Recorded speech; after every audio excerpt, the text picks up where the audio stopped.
رتن نول ٹاٹا بھارتی صنعت کار، انسان دوست اور ٹاٹا سنز کے سابق چیئرمین ہیں۔ وہ 1990 تا 2012 ٹاٹا گروپ کے بھی چیئرمین رہے۔ اس کے بعد اکتوبر 2016 تا فروری 2017 عبوری چیئرمین رہے۔ اس دوران میں وہ ٹاٹا کے خیراتی ٹرسٹ کے سربراہ بھی رہے۔ انہیں حکومت ہند نے 2008 میں ایک اعزاز جس کا نام پدم بھوشن ہے سے نوازا۔ رتن 28 دسمبر 1937 کو ممبئی میں پیدا ہوئے۔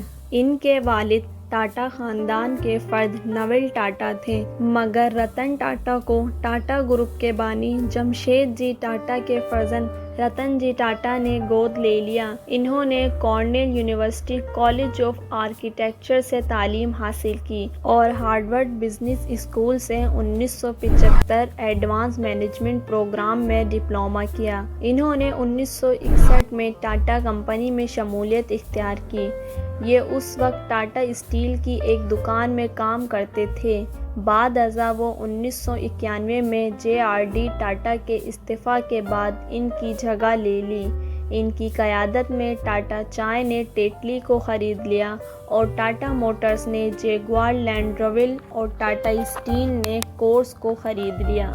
ان کے اس قدم سے ٹاٹا قومی کمپنی سے عالمی شہرت یافتہ کمپنی بن گئی اور اس کی تجارت دنیا بھر میں پھیل گئی۔